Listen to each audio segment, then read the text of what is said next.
Dear Miss Love, magandang araw po sa inyong lahat. Marami na akong napakinggang kwento sa channel na ito. Kaya naman ngayon nagkaroon ako ng lakas ng loob na magbahagi rin ng aking karanasan. Itago niyo na lang po ako sa pangalang Leia, 20 anyos. Isa lamang akong simpleng probinsyana na nangarap makatulong sa pamilya. Kaya kahit bata pa ako, pumayag akong tumira sa bahay ng tita ko dito sa Maynila para magtrabaho at may maipadala kahit papaano sa amin sa probinsya. Sa bahay nila, ako ang gumagawa ng halos lahat ng gawain. Tagaluto, tagalaba, tagalinis, at minsan nga pati ang pag-aasikaso sa dalawa nilang anak na lalaki na parehong high school na ay ako pa rin ang gumagawa. Hindi naman ako nagrereklamo. Sanay naman ako sa hirap. Basta makapagpadala lang ako kina mama ay okay na. Pero ang hindi ko inaasahan ay ang may mangyari sa akin sa loob mismo ng bahay nila.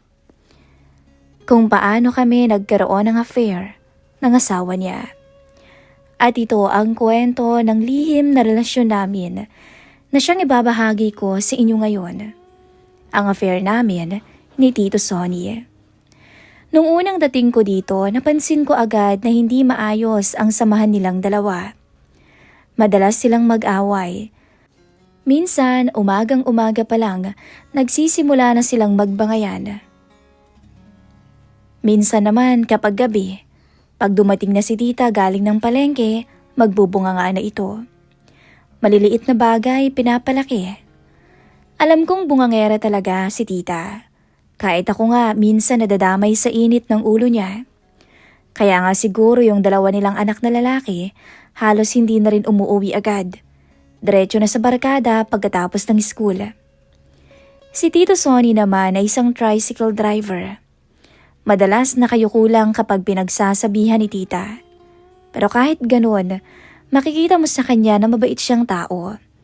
At sa totoo lang, gwapo nga siya kahit na may edad na. Hindi ko rin agad napansin. Para sa akin kasi, tito ko siya. Hanggang doon lang dapat. Pero habang tumatagal ako sa bahay nila, may napapansin akong kakaiba. Minsan kapag nagluluto ako sa kusina, nararamdaman ko yung tingin niya sa akin. Parang sinusukat niya ako mula ulo hanggang paa. Nung una naiilang pa ako. Pero kalaunan, parang nasanay na lang din ako. Siguro dahil sa suot ko na rin. Madalas kasi akong nakasando at maikling short sa bahay. Sobrang init kasi, lalo na kapag tanghali. At sa totoo lang, wala naman akong iniisip na masama doon. Hindi ko naman nakalain na doon pala magsisimula ang lahat. Isang umaga, maagang umalis si tita. Palengke ang negosyo niya kaya kahit madaling araw pa lang, wala na siya sa bahay. Ako noon nasa kusina, nagluluto ng almusal.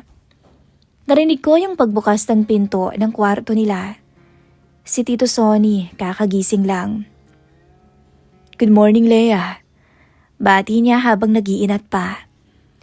Good morning din ho, Tito. Kape ho, gusto nyo? Sagot ko habang hindi tumitingin. Sige, salamat. Nilagay ko yung kape niya sa mesa. Ramdam ko yung titig niya sa akin. Lalo na siguro dahil nakasando ako nung time na yon. Hindi ko alam kung bakit pero hindi talaga ako naiilang sa tuwing tinititigan niya ako. Parang may kakaiba pa nga akong nararamdaman na hindi ko maipaliwanag. Maya-maya bigla siyang nagsalita. Leia, may boyfriend ka na ba? Napahinto naman ako sandali, pero sumagot din ako kaagad. Wala ho ngayon, hindi naman ho kasi ako nakakalabas Pero nagkaroon ka na. Opo, dati. Kaedad mo lang din? Napangiti ako. Hindi ho. Ilang taon naman? Tumingin ako sa kanya noon. Siguro kaedad niyo ho. Parang natigilan siya sa sinabi ko. Kitang-kita ko sa mukha niya yung gulat. Ano? Sa edad mong yan nakipagrelasyon ka sa mas matanda sa'yo. Opo naman, sabi ko habang nagluluto pa rin. Mas gusto ko kasi yung matured. Yung lalaking marunong umintindi. Ayoko talaga ng kaedad ko masyadong bagets na bagets. Natahimik siya sandali. Tapos bigla siyang nagsalita ulit. Di kung sakali pala pwede pala ako. Napatingin ako sa kanya. Hindi ko alam kung seryoso ba siya o nagbibiro lang. Kaya naman natawa ko. Kung wala lang ho kayong sabit di pwedeng pwede. Pagbibiro ko at ngumiti ako ng pilya. Total, mabait naman kayo. At isa pa gwapo pa. Siguradong papasa kayo sa akin. Hindi ko alam kung bakit ko sinabi ang mga yon. Siguro dahil alam kong nagbibiroan lang kaming dalawa. O sadyang nasanay na lamang ako sa ganung usapan namin. Pero kitang-kita ko yung reaksyon niya noon. Natahimik siya. Bigla na lang natulala. Kayo naman tito sabi ko habang natatawa. Parang hindi na kayo nasanay sa biruan natin Umiling siya tapos napangiti. Tapos bigla siyang bumuntong hininga. Hindi naman yun ang iniisip ko Alam mo, Lea, sawang-sawa na ako sa bunganga ng tita mo. Araw-araw na lang nakakapagod din kaya. Hindi ako sumagot.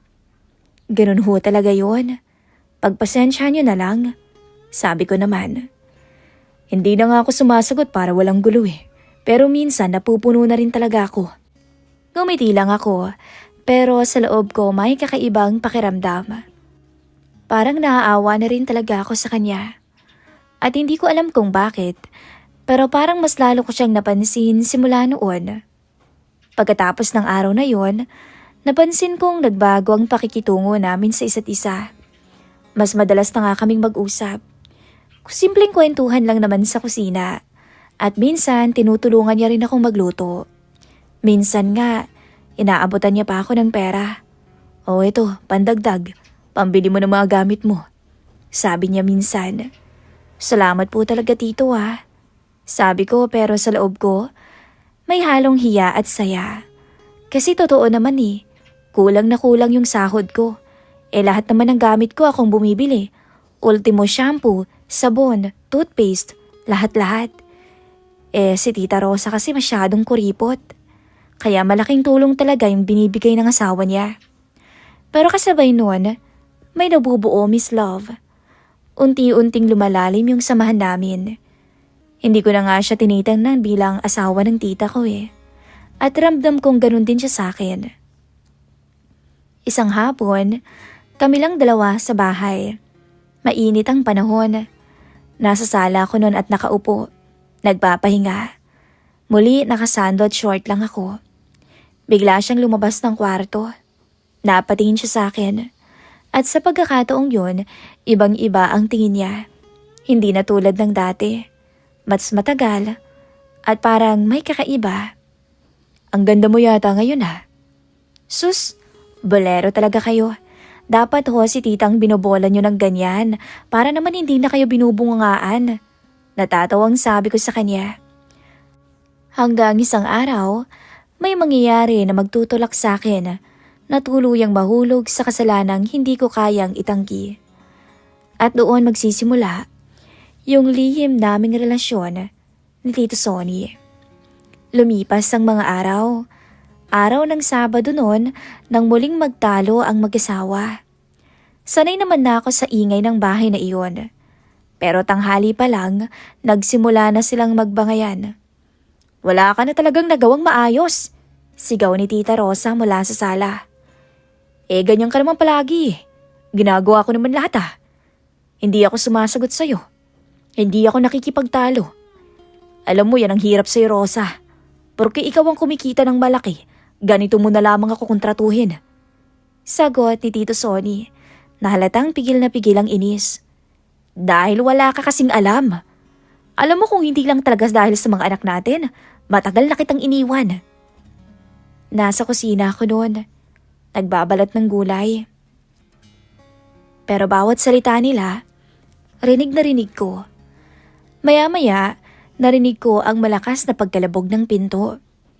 Umalis si Tito Sonny. Natahimik ang bahay pagkatapos noon. Si tita wala nang imik. Siguro napagtanto niya rin na mali siya, na siya ang may problema. Kinagabihan, wala pa rin si Tito Sonny. Umuwi na ang dalawang anak nila, kumain tapos nagkulong na sa kwarto. Si tita naman maaga ring natulog. Wala na siyang imik buong maghapon noon. Ako lang ang naiwan sa kusina dahil naglinis pa ako ng pinagkainan namin. Napakatahimik, pero sa loob ko may kung anong kaba. Hindi ko alam kung bakit. Siguro dahil alam kong wala pa si Tito Sonny at nag-aalala ko sa kanya. At sa totoo lang, hindi ko rin alam kung bakit ko siya hinihintay. Bandang 10:00 ng gabi, narinig ko ang pagbukas ng gate. Napalingon pa ako. Mabagal lamang ang pagbukas. At ilang segundo pa, pumasok si Tito Sonny. Halata agad na lasing siya. Mabagal ang lakad at pasuray-suray. Pagpasok pa lang niya, amoy na amoy ko na ang alak. Hindi ko alam kung lalapit ba ako o mananatili na lang sa ginagawa ko. Pero hindi ko rin napigilan ng sarili ko. Lumapit ako sa kanya. Tito Sonny, okay lang po kayo? Mahinahon kong sabi. Tumingin siya sa akin ng matagal. Parang sinusubukang aninagin kung sino ba ang nasa harapan niya. Leia, bulong niya. Lumapit pa ako ng konti. Maupo muna ho kayo. Sabi ko habang inaalalayan siya papunta sa upuan sa kusina. Umupo siya tapos yumuko. Ramdam ko ang bigat ng nararamdaman niya. Tubig po gusto niyo? Sabi ko sabay abot ng baso. Tinanggap naman niya pero hindi niya agad ininom. Pagod na ako, Leia. Bigla niyang sabi. Hindi naman ako sumagot. Pagod na ako sa ganitong buhay ko. Dugtong niya na mahina pero malinaw. Doon ako natigilan. Hindi ko siya sanay marinig ng ganun. Hindi kasi siya reklamador na lalaki. Napakatahimik niya. Hindi na ako masaya. Sabi pa niya. At nung mga sandaling yon, nakita ko sa kanya ang isang lalaking pagod na. At lalaking naghahanap ng makikinig sa kanya. Hindi ko alam kung anong pumasok sa isip ko noon. Umupo ako sa tabi niya. Hinawakan ang likod niya. Alam ko ho, at least ginagawa niyo yung best niyo para sa pamilya niyo. Sabi ko. Napatingin siya sa akin. Talaga ba? Tanong niya. Tumango ako. Opo naman, nakikita ko naman eh. Natahimik siya ulit. Pero sa pagkakataong yon, iba na ang katahimikan. Hindi ko namalayan na magkalapit na pala kaming dalawa. Hindi ko na rin napansin kung gaano na kami katagal na nakaupo doon. Hanggang sa maramdaman ko na lang, hinawakan niya ang kamay ko. Bigla akong kinabahan. Gusto kong bawiin pero hindi ko naman ginawa. Hindi ko alam kung bakit. Siguro dahil sa mga sinabi niya. O siguro dahil naaawa ako sa kanya.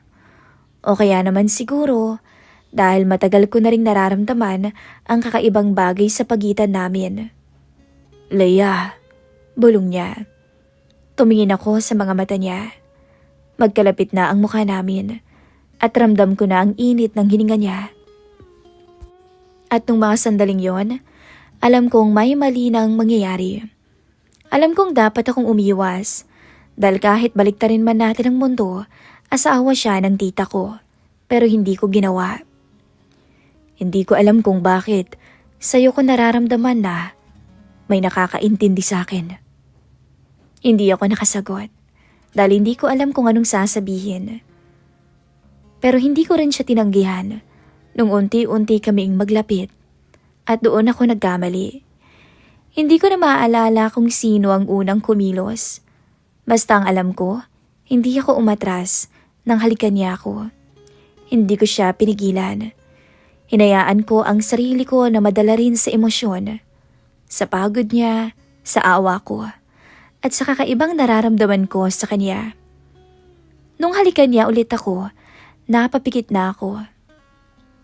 Teka tito, baka may lumabas eh, makita pa tayo. Hinawakan ko siya sa kamay at hinila ko siya papunta sa kwarto ko. Doon, kinalas namin ang lahat ng meron kami. Nung makita niyang lahat sa akin, kitang-kita ko sa mga mata niya ang paghanga. At doon, Miss Love, may nangyari sa aming dalawa. Pigil ang mga daing ko dahil baka mamaya'y may makarinig. At pagkatapos noon, nakangiti siyang lumabas ng pintuan. Kinabukasan, parang wala lang. Pero sa bawat tinginan namin, alam namin na may lihim na kaming dalawa. At doon nagsimula ang paulit-ulit na pagtatagpo namin. Sa mga oras na wala si tita, sa mga pagkakataong kami lang dalawa, unti-unti, nahulog ako sa sitwasyon na hindi ko kayang kontrolin. Pero ang hindi ko alam, may mas malala pa pala. Dahil darating ang araw na muntikan na kaming mabuking. Pagkatapos ng nangyari sa amin ni Tito Sonny, akala ko matatakot ako. Akala ko iiwas ako. Akala ko isang beses lang. Pero hindi. Sa halip nga, mas lalo kaming nasanay sa presensya ng isa't isa. Lumipas ang mga araw at linggo. Habang tumatagal, mas nagiging normal na sa amin ang pagtatagpo. Sa umaga ako pa rin si Leia, ang masipag na pamangkin at sunod sa lahat ng utos ni Tita Rosa. Sa harap ng pamilya wala akong kasalanan, pero sa likod ng lahat may lihim akong dinadala. Lihim namin ni Tito Sonny. Madalas kaming nagkikita at nag-uusap ng palihim, minsan sa kusina, minsan sa likod ng bahay. Simpleng tinginan lang nagkakaintindihan kami. Pagod ka ba? Tanong niya minsan habang naghuhugas ako ng plato. Hindi naman ho. Tapos maya-maya, palihim niya akong aabutan ng pera. Pambili mo ng kailangan mo, idagdag mo. Tito, nakakahiya na po sa inyo. Hindi ka dapat mahiya. Sabi niya, mas naiintindihan pa kita kaysa sa asawa ko. Kaya gusto ko, dahil napapasayaw mo ko, gusto ko maging masaya ka din. Hindi ko alam kung bakit, pero sa tuwing sinasabi niya yon, may kung anong tumitibok sa dibdib ko. Parang may halaga ako sa kanya. Pero kasabay nun, lumalaki rin ang takot, lalo na kapag nandyan si Tita Rosa. Minsan, kapag magkasabay kami sa sala, pakiramdam ko mahuhuli na kami sa simpleng tinginan pa lang. Bakit parang tahimik ka ngayon, Leia? Minsang tanong ni tita. Pagod lang ho, sagot ko naman. Pero ang totoo, takot ako. Takot na baka may malaman siya. Takot na baka masira lahat. Hanggang sa dumating ang araw ng birthday ng bunso nilang anak. Simple lang naman ang handaan. Pero para sa akin napakabigat at nakakapagod ang araw na yon. Simula umaga, kami ni Tita Rosa ang nagluluto. Pagod na pagod ako. Pawis na pawis. Ni halos pag-upo ay hindi ko magawa. Bilisan mo na, Leia. Ay napakabagal mo ah. Sigaw ni tita. Opo, tita. Sagot ko kahit pagod na ako. Dahil sanay na ako sa ganon, hindi na ako umaangal. Hindi na ako sumasagot. Pagdating ng hapon, dumating ang mga bisita. Makaklase ng pinsan ko, mga kaibigan ni tita, at pati ng kumpare ni Tito Sonny. Siyempre may kantahan at siyempre hindi mawawala ang inuman. Napansin kong habang nakikipag-inuman si Tito Sonny, napapatingin siya sa akin. Madalas. At bawat tingin niya sa akin ramdam ko ang init. Gabi na noon nang matapos ang kasayahan. Isa-isa nang umalis ang mga bisita. Natahimik na ulit ang bahay. Pagod na pagod talaga ako maghapon. Halos hindi ko na maramdaman ang katawan ko noon. Tinulungan naman ako ni tita na magligpit at maglinis ng pinagkainan. Pero pagkatapos noon, pumasok na siya sa kwarto niya. Maaga akong matutulog, maaga pa ako bukas. Sabi niya sa akin. Opo, tita. Sagot ko. Ako na lang ang naiwan sa kusina. Tinatapos ko pa ang ilang hugasin. Tahimik ang buong bahay. Pero hindi ako mapakali. Hindi ko alam kung bakit pero parang may hinihintay ako. Nang matapos ako, dumiretso na ako sa kwarto ko. Iniga ko ang katawan kong pagod na pagod. Gusto ko na lang talagang matulog. Pero hindi naman ako dinadalaw ng antok. Para bang may kulang kasi. Parang may hinihintay ako. At maya-maya pa nga, narinig ko na ang mahinang katok sa pintuan ko. Napaupo kaagad ako. Kinabahan dahil alam ko na kung sino yun. Daan-daan akong lumapit sa pinto. Binuksan ko. Nakatayo siya doon, nakatingin sa akin. At this hour? May na akong sabi. Gusto lang naman kitang makita. Sagot ni Tito Sonny. Tumibok ang puso ko ng mabilis. Alam kong mali at alam kong delikado din. Pero hindi ko siya pinaalis. Pinapasok ko pa nga siya sa loob ng kwarto ko. Sinara ko na ang pinto. Ang lakas ng tibok ng puso ko noon. Leia, tawag niya. Namiss talaga kita. Sabi niya. Hindi naman ako nakasagot. Hindi ko na siya tinanggihan nung halikan niya ako sa labi ko. Tila siya sabik na sabik noon. Nasa kalagitnaan na nga kami ng aming pagdiniig nang biglang may kumatok sa pintuan ko. Malakas ang pagkakakatok. Napatulon pa nga ako sa gulat. Nagkatinginan kami ni Tito Sonny sa isa't isa at pareho kaming namutla. Nagsalita si Tita Rosa. Leia, gising ka pa ba? Kinabahan tuloy ako bigla. Sandali lang po. Sagot ko naman na nanginginig pa ang boses. Mabilis kong tinulak si Tito Sonny. Magtago ka muna. Bulong ko. Agad siyang sumiksik sa ilalim ng kama. Hindi na kami nag-isip. Basta nagtago siya. Huminga naman ako ng malalim. Inayos ko ang sarili ko. Tapos binuksan ko ang pintuan. Nandun si Tita Rosa. Nakakunot ang noo. Tumitingin-tingin siya sa loob ng kwarto ko. Para bang may hinahanap. Parang may narinig akong boses ng lalaki. Sabi niya. Parang tumigil ang mundo ko noon. Pero pinilit kong umiti. May ka-video call po kasi ako sa cellphone ko Sagot ko. Ganun ba? Opo, tita. Tumingin pa siya sandali. Tapos nagtanong ulit. Yung tito mo, nakita mo ba? Po, hindi ho Sagot ko. Kanina pa wala yun. Ganun ho ba? Ilang segundo siyang tumingin sa akin. Na para bang sinusuri kung nagsasabi ba ako ng totoo. Hindi naman ako kumikilos. Hindi na ako kumikibo. Hanggang sa, o siya, sige, matulog ka na. Sabi niya. Opo, tita. Daan-daan niyang sinara ang pinto. Pagkaalis niya, napaupo ako sa kama. Kabadong-kabado ko. Hindi ako makahinga ng maayos. Umalis na siya. Lumabas ka na. Mahina akong sabi. Dahan-dahan namang gumapang palabas si Tito Sonny mula sa ilalim ng kama. Pareho kaming tahimik. Parehong kinakabahan. Muntik na tayo dun sabi ko. Alam ko, sagot niya. At tong gabing yun, lalo kong na-realize na hindi na to simpleng lihim lang. Isang maling hakbang lang namin, pwedeng magkagulo ang lahat. Pero sa kabila ng takot, hindi pa rin naman kami tumigil ang dalawa. Pagkatapos ng gabing muntik na kaming mahuli, lalo na kaming naging maingat, mas patago. Lumipas ang mga araw, pareho pa rin ang routine. Ako sa bahay, si Tito Sonny namamasada, si Tita Rosa ganun pa rin.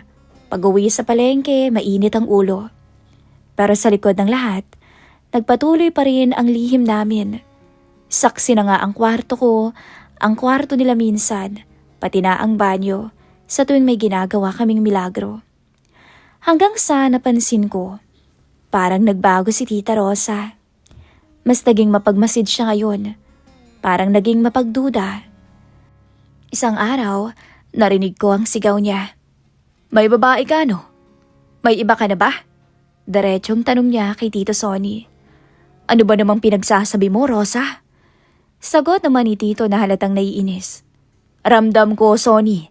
May tinatago ka. Pagod lang ako, Rosa. Hindi ako tanga, Sonny. Araw-araw, palala ng palala ang away nilang mag-asawa. At sa bawat sigawan, pakiramdam ko ako ang tinutukoy ni tita. Hindi ko alam kung paano ako kikilos.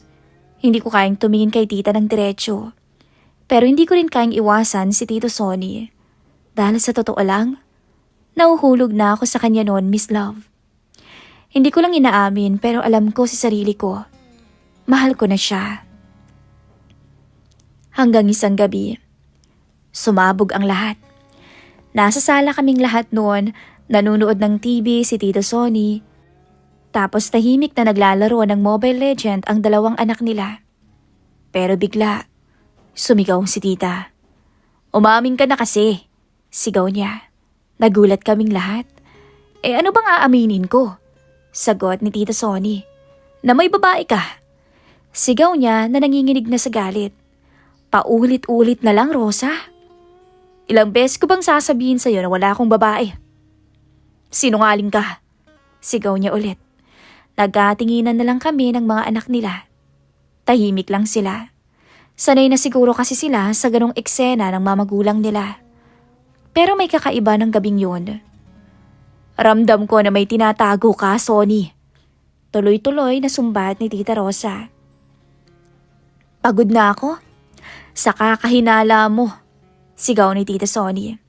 "At ako pa ngayon ang mali," sigaw naman ni Tita. Tapos bigla siyang nagwala. Kumuha ng kung ano-ano sa mesa, binato sa sahig, nagkabasag-basag. Nagulat pa nga ako. "Ma, tama naman na yan," sigaw ng panganay nila. Pero hindi siya tumigil.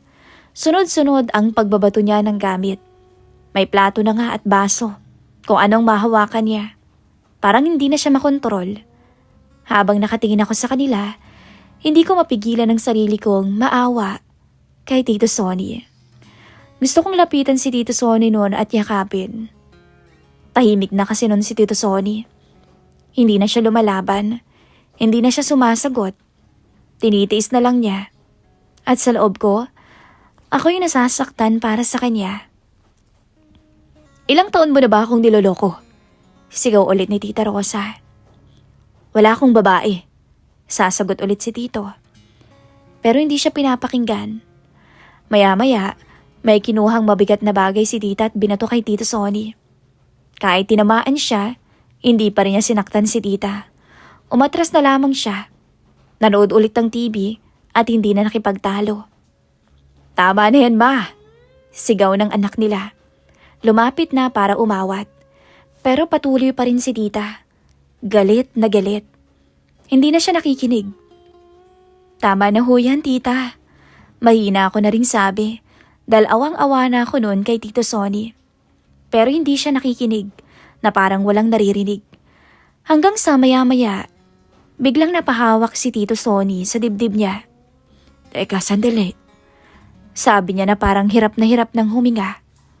Bigla kaming natigilang lahat. Pati si Tita, na ibaba ang hawak. "Pa?" tawag ng anak niya. Pero hindi na nakasagot si Tito. Dahan-dahan tong umupo ng maayos.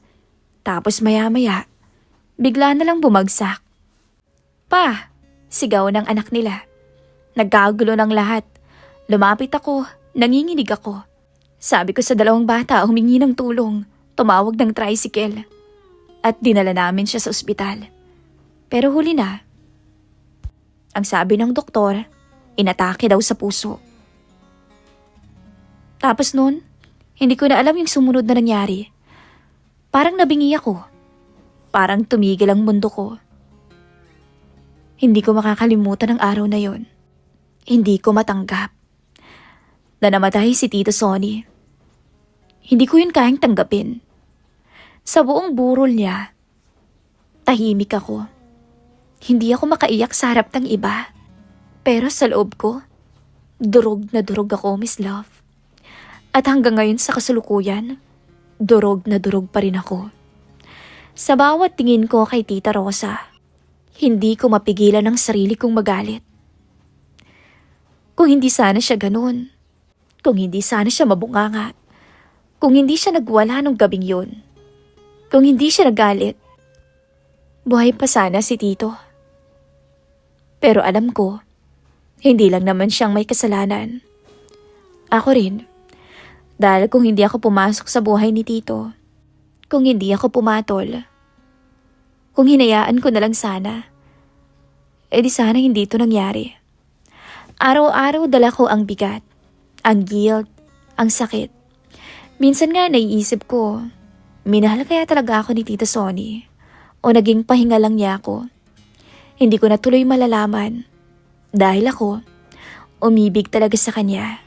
Kaya ako nandito ngayon. Umaamin, hindi para magmalaki. Dahil alam kong may kasalanan din ako. Kundi para ilabas lamang ang bigat ng nararamdaman ko.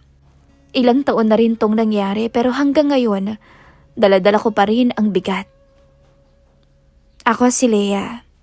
Nagmahal ng lalaking hindi ko dapat minahal. At hanggang ngayon, hindi ko pa rin alam kung paano ko mapapatawad ang sarili ko. Dahil alam kong isa ako sa dahilan ng pagkawala niya. Thank you so much, Miss Love. Kung may ere man sa inyong programa ang kwento kong ito. Maraming salamat po and God bless sa inyong lahat.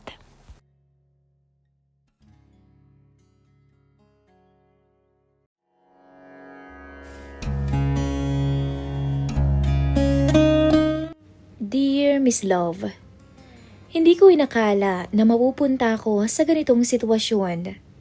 Kung tutuusin, hindi ko naman to pangarap.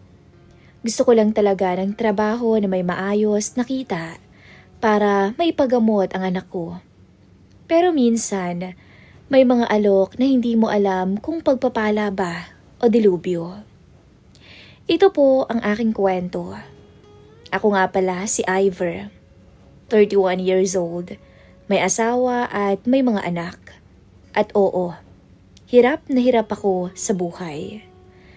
Ang anak kong si Lian ay may iniindang sakit sa baga. Kaya halos linggo-linggo ang check-up namin. At hindi sapat ang trabaho ko sa palengke. Pati na ang paminsan-minsang pagmamaneho sa nagiging gastos namin sa kanya.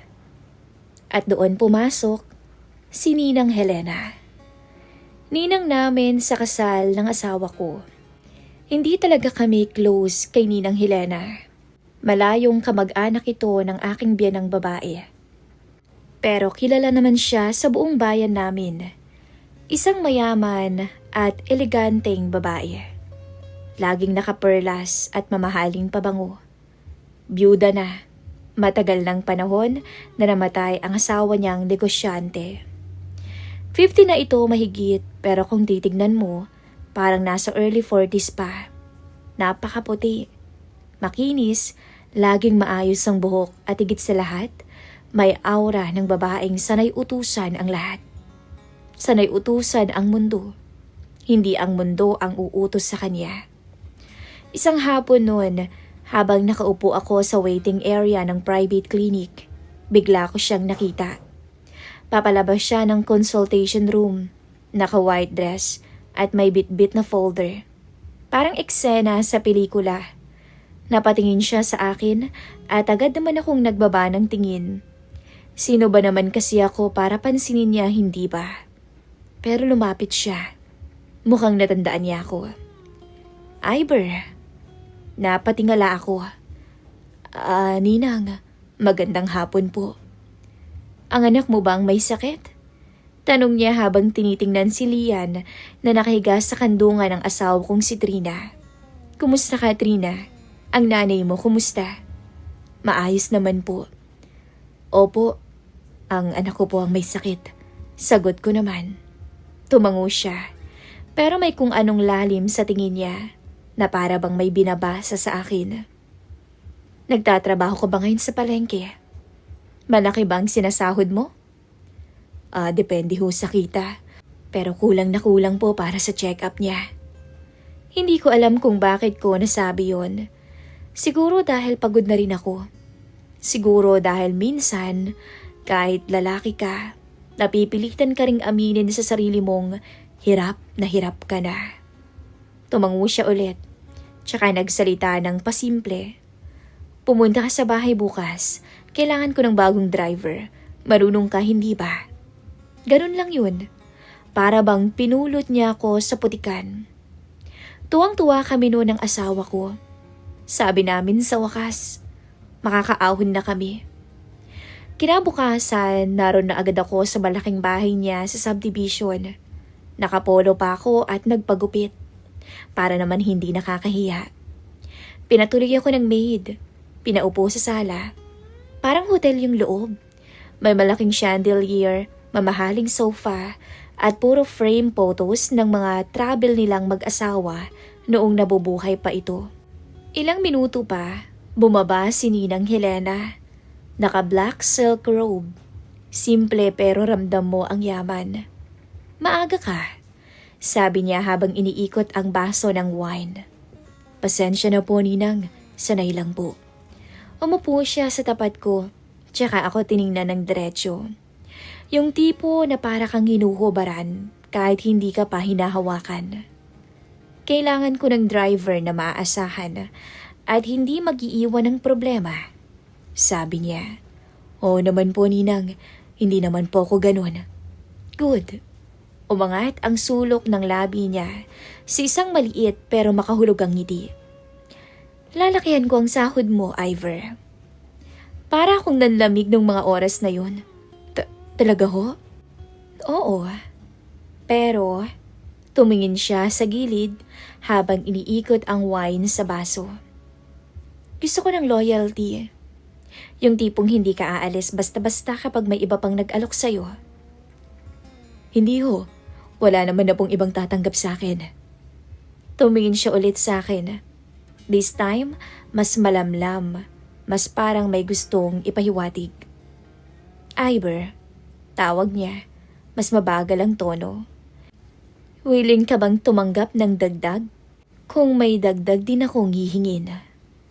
Naguluhan ako sa sinabi niya. "Anong ibig niyo pong sabihin, Ninang?" Binaba niya ang wine, nilapag sa mesa, at dahan-dahang lumapit sa akin. Yung masyadong malapit.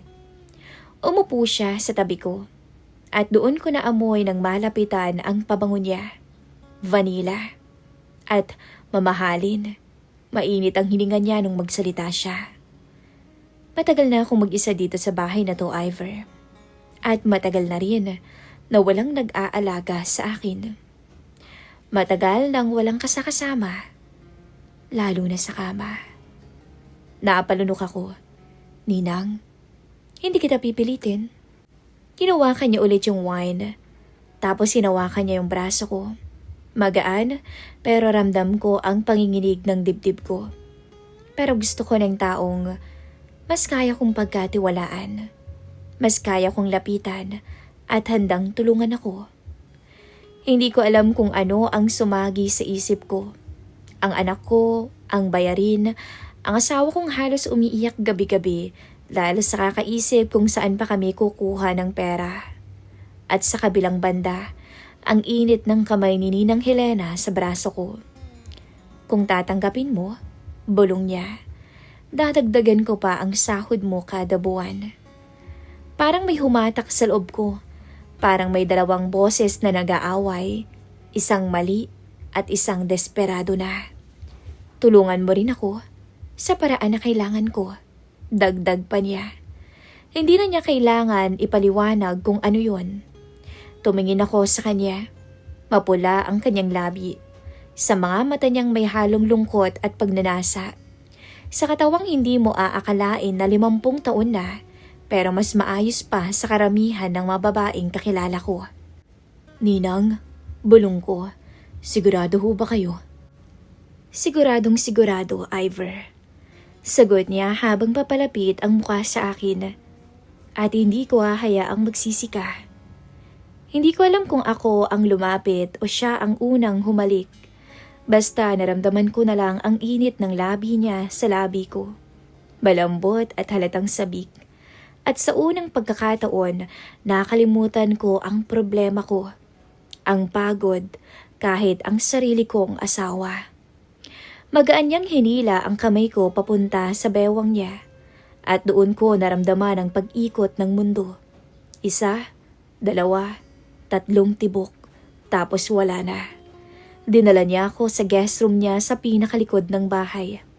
Tahimik doon at madilim. At masyadong delikado para sa isang lalaking tulad ko. Nung magsara ang pinto, hindi na kailangan ng salita. Ang alam ko lang, iyon ang araw na nagsimula ang lihim namin ni Ninang Helena.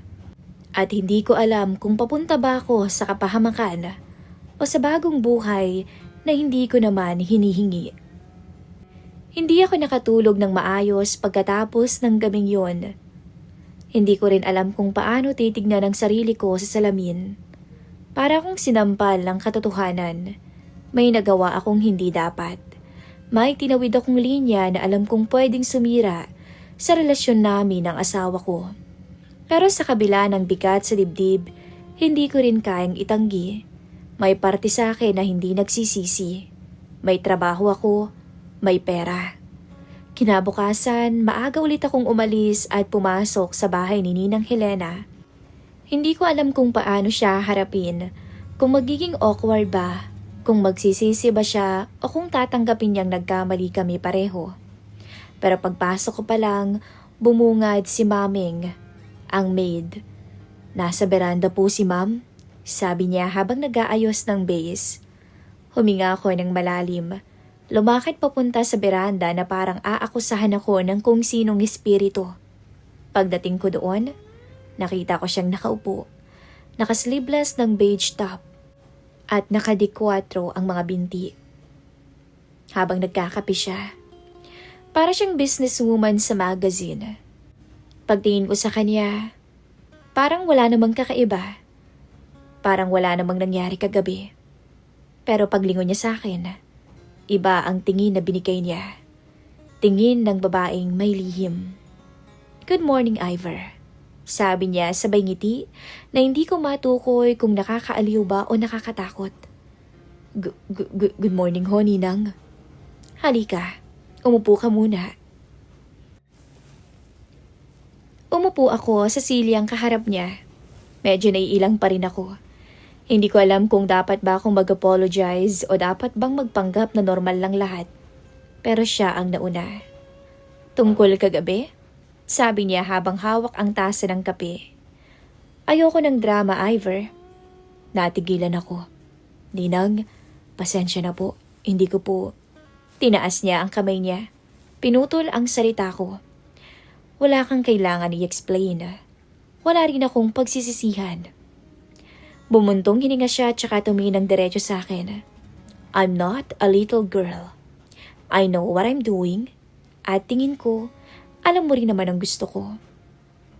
Hindi ko agad nakuha ang ibig niyang sabihin, pero nung maramdaman ko yung ngiti niya na may halong lambing at kumpiyansa, alam kong hindi na niya ako bibitawan ng basta-basta. "Simula ngayon," dagdag niya, "dalawa ang posisyon mo sa bahay na ito." Natigilan ako bigla. "Dalawa po?" "Amo mo ko bilang driver."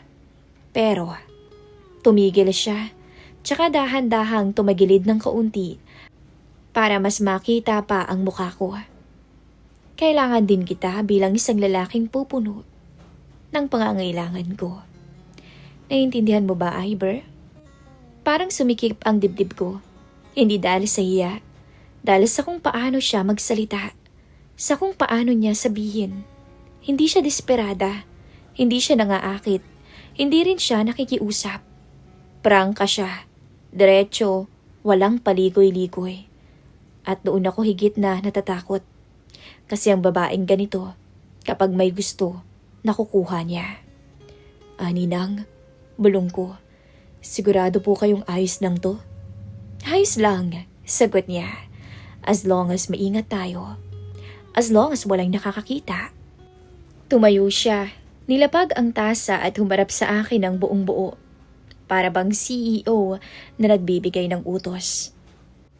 "At as long as hindi mo ako iiwan, Ivor." May kung anong tumama sa dibdib ko. Hindi ko alam kung konsensya ba yun o responsibilidad. Opo, sagot ko na halos pabulong na.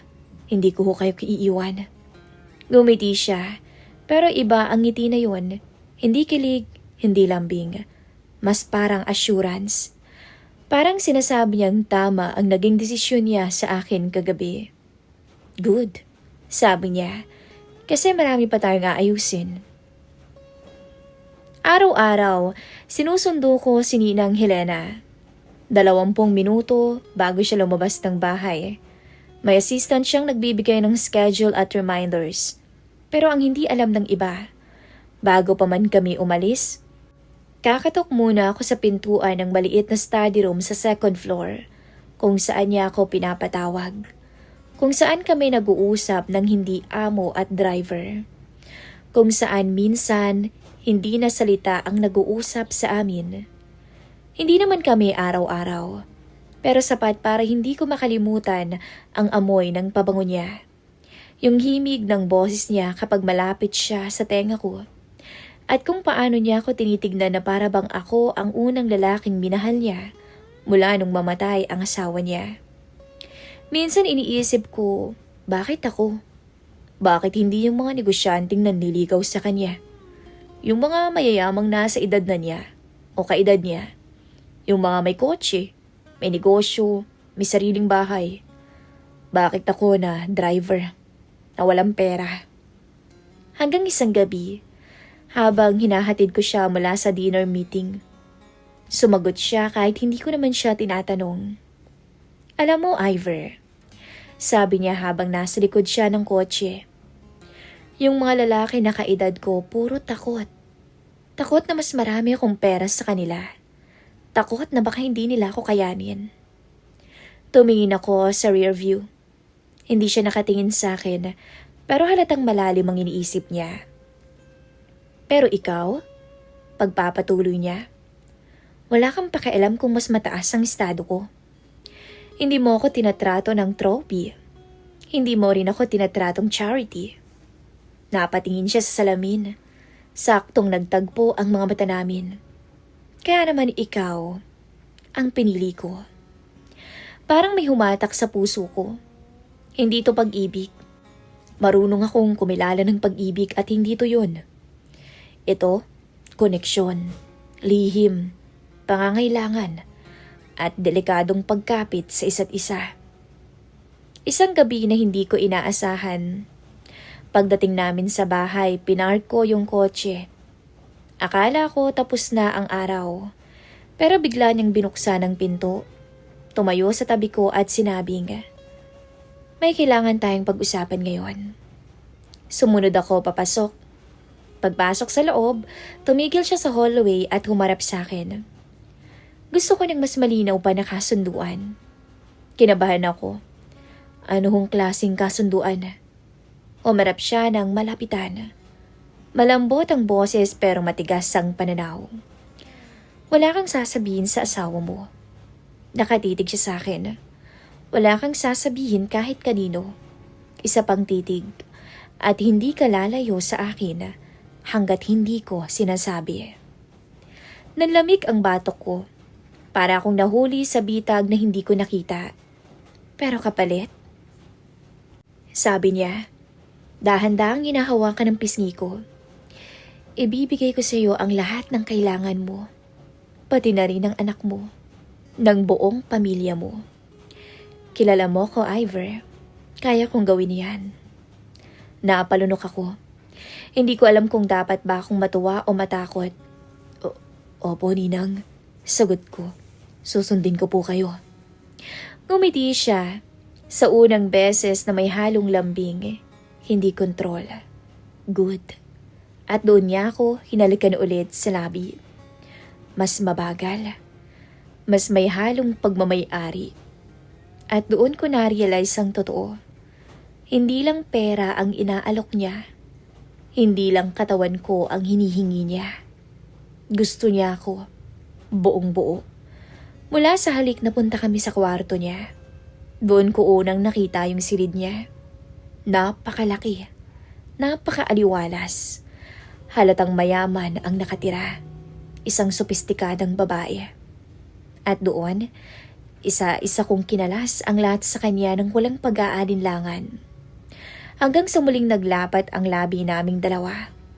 At kapalit ng pera, sinisigaw niya ang pangalan ko. Isang sigaw na hindi ko makakalimutan dahil tila dinadala ko siya sa lugar na ngayon niya lamang muli natagpuan. Hindi ko alam kung paano ko kinaya ang mga sumunod na linggo, Miss Love. Para akong may dalawang buhay. Isa sa bahay namin kasama ang asawa kong si Trina at ang mga anak ko. At isa sa malaking bahay ni Ninang Helena kung saan ako hindi lang driver, kundi lalaki rin niya. At habang tumatagal, nararamdaman kong dumidikit ako sa mundong hindi naman dapat akin. O baka mas tama sigurong sabihing nilalapit niya ako. At unti-unti, hindi ko na alam kung paano aalis. Isang hapon, pauwi na kami mula sa grocery run niya. Tahimik sa loob ng kotse. Siya nakatingin sa bintana habang iniikot-ikot ang singsing na nasa daliri niya. Yung wedding ring na hindi pa rin niya inaalis kahit ilang taon nang patay ang asawa niya. Ako naman, pilit nag-iisip kung paano ko ba iaayos ang lahat nang hindi siya napipikon. Kung paano ko ba sasabihin sa kanya ang laman ng isip ko. Kasi lately, parang lumalalim yung pagkakakapit niya sa akin. Ivor, tawag niya nang hindi tumitingin. Bakit tila tahimik ka ngayon? Wala po, Ninang. Napagod lang siguro. Hindi niya tinanggap ang sagot ko. You're lying. Diretso, walang emosyon. Napabuntong hininga ko. Iniisip ko lang ho. Baka hindi na to tama. Iniisip ko lamang kayo. Ang dangal niyo. Ang dignidad niyo bilang babae. Lumipat ang tingin niya sa akin sa rearview mirror. To my surprise, hindi siya nagalit. Hindi rin siya nagsungit. Tumango lang siya. Mabigat pero kalmado siya. Kahit ako, Ivor, alam kong mali. Nagulat ako sa honesty niya. Pero hindi ibig sabihin nun, titigil tayo. Dagdag pa niya. Pinilit kong ngumiti. Hirap man. Hindi po ba kayo natatakot? Natakot ako noon. Sagot niya. Nung namatay ang asawa ko, pakiramdam ko wala nang halaga ang buhay ko. Ang yaman, bahay, negosyo. Wala namang silbi kung wala naman akong kasama at katuwang. Lalo na sa gabi. Hindi ko alam bakit, pero para siyang batang nag-admit ng sikreto. Masyadong totoo. Ayoko nang madurog ulit. Bulong niya. Kaya pinipili ko kung sino ang pinapalapit ko, Ivor. Parang may humaplos sa dibdib ko. Kasama ako doon, tama ho ba? Tanong ko na hindi ko naman balak itanong. Gumiti siya. Ngiting may lungkot at pag-asa. Tama ka. Kasama ka. Isang gabi, tawag siya ng tawag. Pero hindi ko naman masagot-sagot. Nasa bahay kasi ako noon at kumakain kami ng hapunan na simple lamang luto ng asawa kong si Trina. Pero sa bawat pag-vibrate ng cellphone ko, para akong tinutuhog sa sikmura. Han, sabi ni Trina, may problema ba? Kanina pa yan tawag ng tawag. Si Ninang, may kailangan yata. Bakit hindi mo nalang sagutin? Baka mamaya kailangan ka niya ron. Hindi na siya nagtanong ulit. Pagkatapos kumain, tinulungan ko si Lian sa pag-inom ng gamot niya. Pagkatapos noon, tsaka ako lang sinagot yung tawag ni Ninang Helena. Pero, iyak ang sumalubong sa akin. Umiiyak siya. Ivor, halika dito. Ngayon na. Parang akong tinusok ng karayom sa batok. Bakit po? Anong nangyari? Hindi siya sumagot ng diretsyo. Humikbilang at huminga ng malalim, na para bang naghihirapang magsalita. Pakiramdam ko, babalik lahat ng sakit. Ayoko nang mag-isa, Ivor. Yun ang sabi niya. Paparating na po ako, Ninang. Papunta na ako. Hindi niya sinabing bilisan mo. Hindi niya sinabing kailangan kita. Pero ramdam ko yun. Kailangan niya ako. At ako kahit ayokong aminin, gusto kong pumunta. Gusto kong nandun ako. Mabilis akong nagpaalam sa asawa ko. Kahit nagtataka siya. Pagdating ko sa bahay, madilim lahat maliban sa maliit na ilaw mula sa loob ng private office niya. Tinatawag ko siya pero hindi siya sumasagot, kaya pumasok na lamang ako doon. At doon ko siya nakita. Nakaupo siya sa may sahig, nakasandal sa pader. Hawak ang picture frame nila ng asawa niya.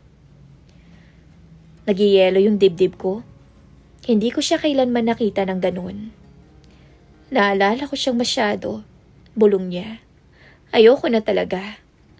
Ayoko nang masaktan. Paulit-ulit na lang. Hindi ko alam kung anong gagawin, pero lumuhod ako sa tabi niya. Kinuha ang frame at dahan-dahang tinabi. Ninang, hindi nyo naman kailangan balikan yung sakit. Nandito po ako, sabi ko. At doon tumingin siya sa akin. Luhaan, pero may kakaibang kislap sa mga mata niya.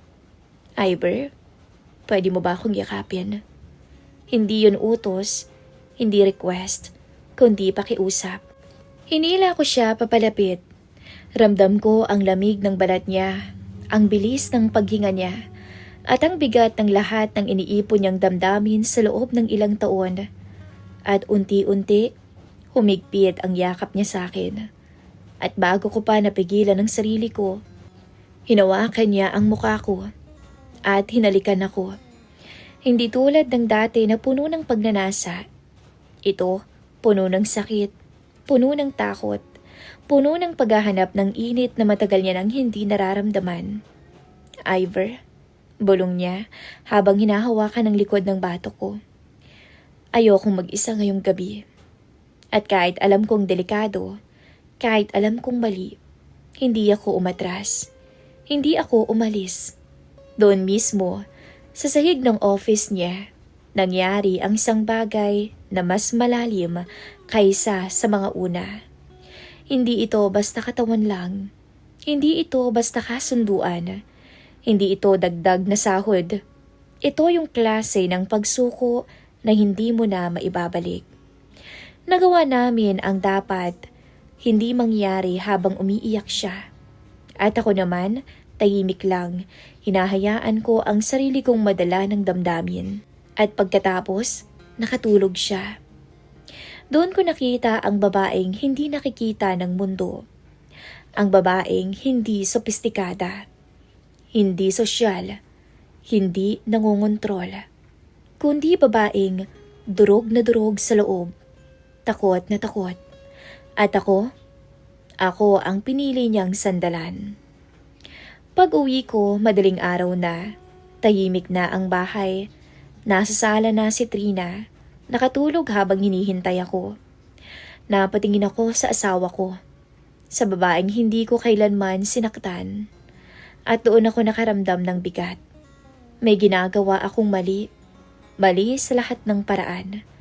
Pero bakit hindi ko rin naman siya magawang maiwan? Bakit parang kahit mali, hinahanap ko rin naman ni si Helena? At bakit hindi ko kayang tanggihan ang mga mata niyang punong-puno ng pakiusap at pagkapit? Pumasok ako sa kwarto para tingnan ang mga anak ko. Humiga ako sa tabi nila. Para sa inyo lahat to, bulong ko. Pero habang sinasabi ko yun, hindi ko alam kung sino ba ang niloloko ko. Ang asawa ko ba o ang sarili ko?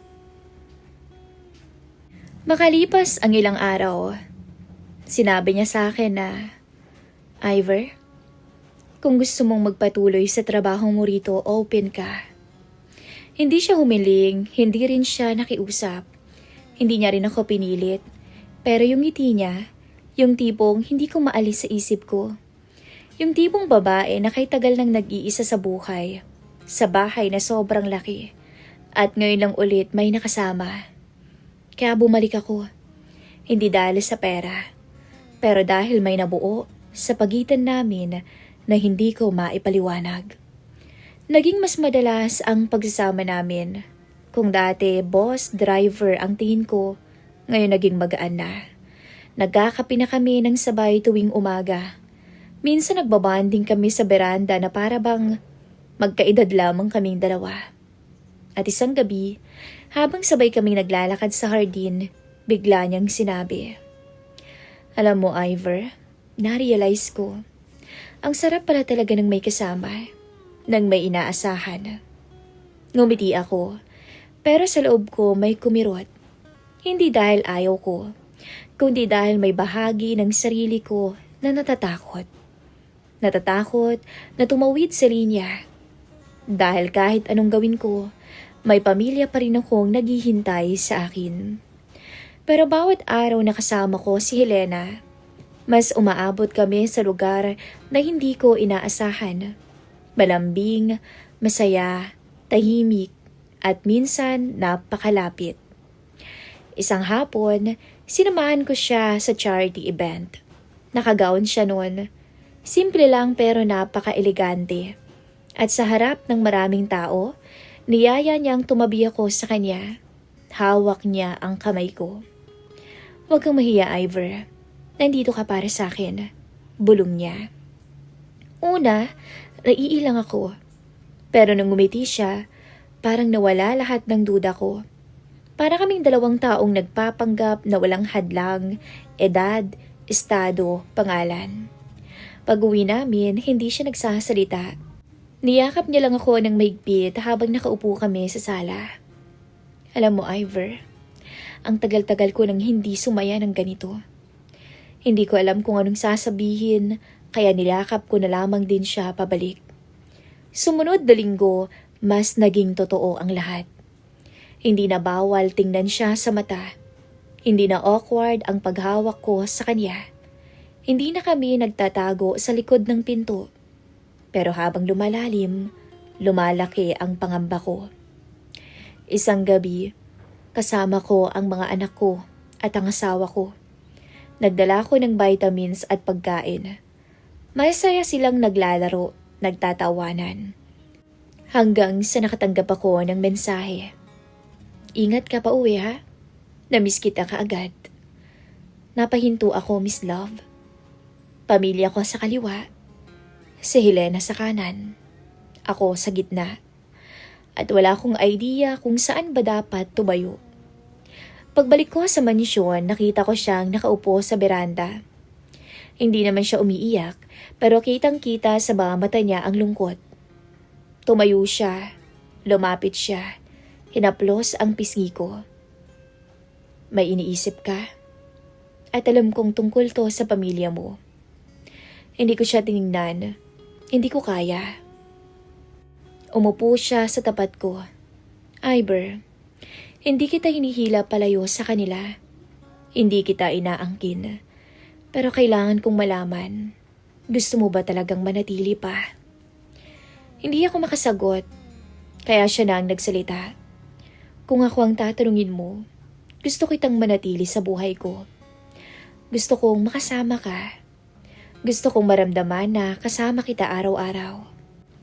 Nag-init ang dibdib ko sa bigat ng sinabi niya. Pero hindi pa siya tapos. Pero kung masisira ka dito, kung masasaktan mo ang pamilya mo, Ivor, kaya kitang pakawalan. Ayokong maging dahilan ng pagkawasak ng pamilyang meron ka. Lumapit siya at hinalikan ako sa pisngi. Ang tanong, ano bang gusto mo, Ivor? Doon, Miss Love. Doon po ako tuluyang natamaan. Hindi dahil sa takot, hindi sa hiya, kundi dahil sa totoo niyang pagmamahal, kahit hindi niya sabihin ng direkta. Kinabukasan, parang walang nagbago sa amin. Nag-almusal pa rin kami, nagbibiro pa rin siya. Tinawag pa nga niya akong mahal nang hindi sinasadya. Tapos natawa kaming dalawa. Pero sa loob-loob ko, may desisyon akong kailangang harapin. Hindi ko siya masagot kahapon. Kaya ngayon, habang mag-isa ako sa kwarto ko, sa servant quarter, sinusulat ko to bilang huling tanong sa sarili ko. At sana'y matulungan niyo ko. Miss Love, eto talaga yung bumabagabag sa akin. Itutuloy ko pa ba to? Ang relasyon namin na kahit bawal, nagbibigay sa kanya ng saya. Ang relasyon na kahit komplikado, nagbibigay sa akin at sa pamilya ko ng kapayapaan. Ang relasyon na alam kong mali sa mata ng Panginoon. O ako na mismo ang lalayo para hindi masira ang pamilya ko, para hindi masunog ang konsensya ko, para hindi kami mahulog sa hinaharap na hindi naman namin kayang hawakan. Sa totoo lang, hindi ko alam ang sagot, Miss Love. Mahal ko si Helena sa paraan na hindi ko inaasahan, pero mahal ko rin ang pamilya ko. At ngayon, Miss Love, Nakatingin ako sa pinto ng kwarto ko. Iniisip kung papasok pa ba ako sa buhay niya bukas. O ito na ang huling araw ko sa mansyon. Kaya ito ang tanong ko sa inyong lahat. Itutuloy ko pa ba? O panahon na para ako mismo ang lumayo? Maraming salamat po sa mga magbibigay ng payo sa akin. At maraming salamat Miss Love sa pag-share po ng aking istorya.